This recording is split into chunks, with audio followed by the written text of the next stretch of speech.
বাংলাদেশ আওয়ামী লীগ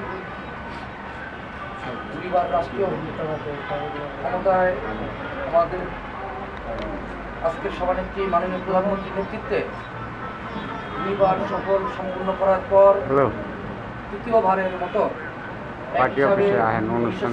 সাল বললে চতুর্থবারের মতো তিনি প্রধানমন্ত্রীর দায়িত্ব পালন করছেন। আমরা রাব্বুল আলামিনের কাছে, সৃষ্টিকর্তার কাছে তার জন্য অন্তর দিয়ে প্রার্থনা করি, দোয়া করি যেন আল্লাহ পাক উনি যতদিন থাকে ততদিন প্রধানমন্ত্রীর দায়িত্ব থেকে এই দেশকে সেবা করতে। সংগ্রামী সাথী ও বন্ধুরা, আমার শ্রদ্ধেয় বড় ভাই, একসঙ্গে যার সাথে দীর্ঘদিন কাজ করার সুযোগ পেয়েছি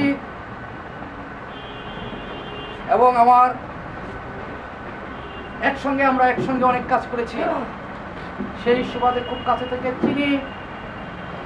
অত্যন্ত পরিশ্রমী, অত্যন্ত মেধাবী ছাত্র জীবনেও যিনি অত্যন্ত মেধার স্বাক্ষর রেখেছেন, সেই শ্রদ্ধেয় বড় ভাই সহকর্মী, আজকের এই মডেল থানা আওয়ামী লীগের সম্মানিত আহ্বায়ক, এখানে উপস্থিত আমার আরেক শ্রদ্ধাভাজন বড় ভাই, যার সাথেও দীর্ঘদিন যাবৎ একসঙ্গে আমরা কাজ করছি, যিনি ঢাকা জেলা যুবলীগের আওয়ামী যুবলীগের সংগ্রামী সভাপতির দায়িত্ব পালন করেছেন এবং সুন্দরভাবে এই ঢাকা জেলার 5টি উপজেলাকে সুন্দরভাবে সাজিয়েছেন, গুছিয়েছেন এবং যুব সমাজকে নেতৃত্ব দিয়েছেন সেই শ্রদ্ধেয় বড় ভাই শফিউল আজম খান বারকো। আমার আরেক ছোট ভাই, যিনি দীর্ঘ সময় এই কেরানীগঞ্জের ছাত্র রাজনীতিকে সুসংগঠিত করেছেন, এই 12টা ইউনিয়নে যার পদার্পণ ছিল, যিনি প্রত্যেকটা ইউনিয়নের গ্রামে ঘুরে ছাত্রলীগকে সুসংগঠিত করেছেন এবং পরবর্তীতে ঢাকা জেলা ছাত্রলীগের সিনিয়র সহসভাপতি ছিলেন এবং পরবর্তীতে বাংলাদেশ আওয়ামী লীগ যে উপকমিটি হয়েছিল, সেই উপকমিটির দুইবার সাফল্যের সহিত সহ সম্পাদকের দায়িত্ব পালন করেছিলেন। সেই সংগ্রামী ছোট ভাই আজকের যুগ্ম আহ্বায়ক। এবং আজকে যারা এখানে আমার সামনে, আমার অনেক সহকর্মী, বীর মুক্তিযোদ্ধা এবং এই নবগঠিত আওয়ামী লীগের সম্মানিত সদস্য যারা এখানে উপস্থিত হয়েছেন, তাদেরকে সংগ্রামী সালাম জানাই। আমাদের বোন যারা আমাদের সাথে কাঁধে কাঁধ মিলিয়ে দীর্ঘ দিন যাবৎ পরিশ্রম করে যাচ্ছেন, আমি সংগ্রামী সালাম জানাই। যারা আমাদের সহযোগী সংগঠন, যারা আমাদের পাশে থেকে সব সময় আমাদেরকে, এই নেতৃবৃন্দকে সব সময় অকৃত্রিমভাবে সহযোগিতা করেছেন, আমি তাদেরকে সংগ্রামী সালাম এবং শ্রদ্ধা জানাই।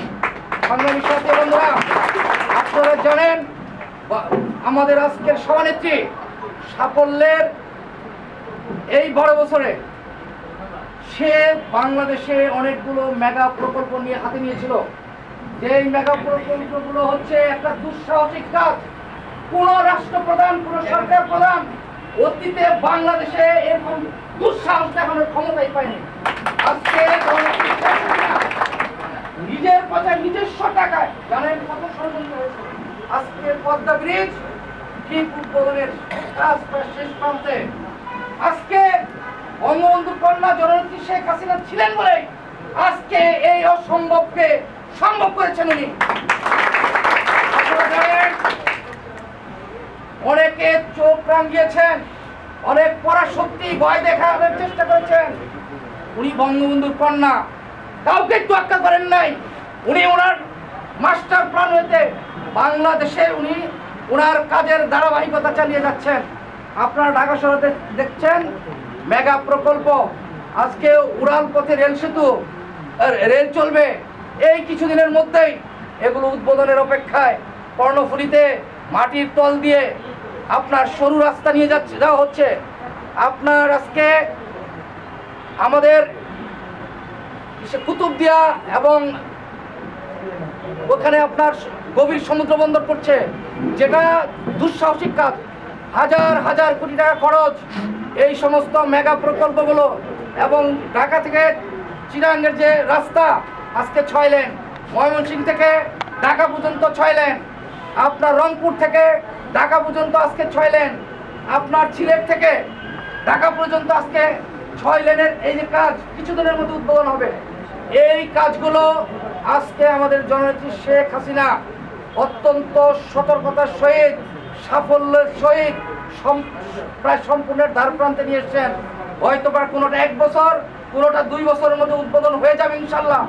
বাংলাদেশের চেহারা উনি পাল্টে দিয়েছেন। এই করোনায় আজকে সারা বিশ্বে যখন হিমশিম খাচ্ছে, ইউরোপ আমেরিকা যখন নাস্তানাবুদ হচ্ছে, বাংলাদেশ তখন জননেত্রী শেখ হাসিনার নেতৃত্বে আজকে সুন্দরভাবে মোকাবেলা করছে। আজকে আমরা দেখতে পাচ্ছি অর্থনীতিতে বাংলাদেশ 11তম অবস্থান করছে। এইটা পৃথিবীতে এক বিরাট সাফল্য আমার নেত্রী জননেত্রী শেখ হাসিনার জন্য। আমরা চাই আগামী দিনগুলোতে আমার নেত্রীর জন্য, জননেত্রী শেখ হাসিনার জন্য এবং আমার ঢাকা 2-এর এমপি সাফল্যের সঙ্গে, যিনি 2 বার, একবার আইন প্রতিমন্ত্রী ছিলেন এবং খাদ্য মন্ত্রী ছিলেন, উনি এখন এমপি হিসাবে আজকে দায়িত্ব পালন করছেন।